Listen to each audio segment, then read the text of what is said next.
امام کا جو ڈاکومنٹڈ پہلا مناظرہ ہے وہ اس وقت ہے کہ جب امام کا سن 3 برس کا ہے. میں یہاں سے بات شروع کر رہا ہوں، دیکھیں بات کہاں تک جاتی ہے. جو ڈاکومنٹڈ امام کا تاریخ میں مناظرہ موجود ہے وہ بھی ایک اتنے مشکل موضوع پر ہے کہ ابھی میں آپ سے عرض کرتا ہوں. عبد الملک بن مروان اس نے خط لکھا ہے کسے؟ ہمارے چوتھے مولا یعنی امام صادق کے دادا امام سید الساجدین زین العابدین علی بن حسین علیہ السلام. اللہم صلی علی محمد. عبد الملک بن مروان کی موت ہو گئی ہے 86 ہجری. امام صادق علیہ السلام کی ولادت ہے 83 ہجری. یہ ذہن میں رکھیے گا. عبد الملک بن مروان نے جب خط لکھا ہے اپنی زندگی کے اواخر میں تو گویا یہ 86 ہجری کا واقعہ یا شاید 85 کا بھی واقعہ ہو، ہمیں نہیں معلوم. اس نے خط لکھا ہے امام زین العابدین علیہ السلام کو. امام زین العابدین کی شہادت 95 ہجری. تو اس نے خط لکھا اور اس نے کہا کہ ہمارے یہاں پر ایک بڑا فلسفی ہے اور وہ قدری ہے. ایک قدریہ فرقہ بنا تھا زمانے میں، اس کے نظریات ابھی تک بھی کچھ باقی ہیں جس میں 2 ایکسٹریمز ہیں. ایک ہے اشاعرہ، ایک ہے معتزلہ. یہ اہل سنت ہی میں 2 فرقے ہیں علم کلام کے اعتبار سے. اشاعرہ یہ کہتے ہیں کہ جو کچھ ہے وہ اللہ کروا رہا ہے، انسان کا کوئی دخل ہے ہی نہیں. یہ نظریہ بنایا تھا بنی امیہ نے اور اس کو سپورٹ کیا پولیٹیکلی کہ کربلا کا واقعہ ہوا تو اس میں ہمارا کیا قصور ہے، جو کروایا اللہ نے کروایا. اس کا جواب تو بڑا آسان ہے کہ اگر آج ہم بنی امیہ پہ لعنت بھیجے تو بگڑنے کی ضرورت نہیں، اس لیے کہ ہم سے بھی جو کروا رہا ہے اللہ ہی کروا رہا ہے.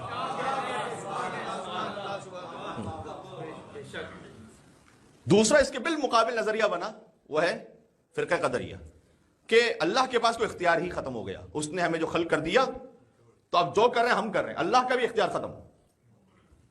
یہ اس ایکسٹریم پر مولا علیہ السلام نے فرمایا تھا الامر بین الامرین، معاملہ دونوں کے درمیان ہے. اس کی وضاحت کبھی اور. امام زین العابدین کو خط لکھا عبد الملک بن مروان نے کہ یہ جو قدری فرقے کا عالم ہے جو یہ کہہ رہا ہے کہ جو کر رہے ہیں ہم کر رہے ہیں، اس لیے کہ ہمیں اپنے اعمال کا حساب کتاب دینا ہے، تو اللہ کو کہاں سے اختیار ہے؟ اللہ کا ہمارے پاس اختیار نہیں ہے کہ وہ ہم سے کروائے، جو کر رہے ہیں ہم کر رہے ہیں. تو اس کا کوئی جواب نہیں، اس کا جواب دینے والا کوئی نہیں.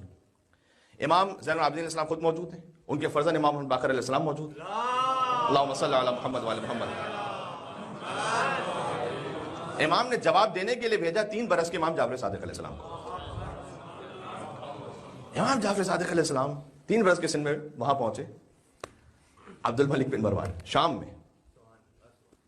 گویا شاید امام یہ سمجھانا چاہتے تھے کہ جو شام میں تم نے حسین کے بچوں کو قیدی بنایا تھا، آج حسین ہی کا ایک بچہ 3 سال کا وہ اپنے علم سے شام فتح کرنے آ جائے. ضرورت پڑی ہے تمہیں کہ اب حسین ہی کی اولاد میں سے کسی کو بلاؤ کہ وہ جواب دے.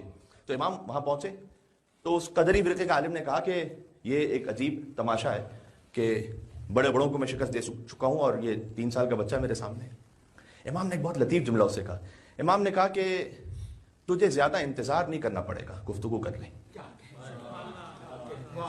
اس نے کہا کیا مطلب ہے آپ کا کہ مجھے زیادہ انتظار نہیں کرنا پڑے گا؟ امام نے کہا سورہ الحمد ہی میں بات واضح ہو جائے گی، میں اپنے الفاظ میں کہوں تو کام تمام ہو جائے گا. امام نے کہا سورہ الحمد پڑھنا شروع کر. بسم اللہ الرحمن الرحیم الحمدللہ رب العالمین الرحمن الرحیم مالک یوم الدین ایاک نعبد و ایاک نستعین. امام نے کہا رک جاؤ، اگر سارا اختیار تمہارا ہی ہے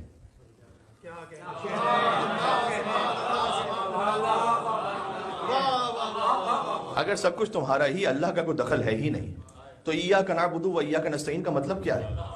پروردگار میں تیری عبادت کرتا ہوں، تجھ سے مدد چاہتا ہوں.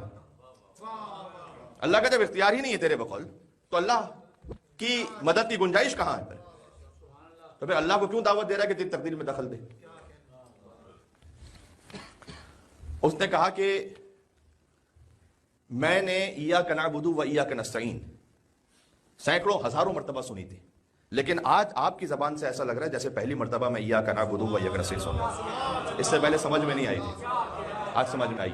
3 سال کے امام جعفر صادق علیہ السلام سے یہاں سے امام کی ڈیبیٹس کا آغاز ہوا ہے.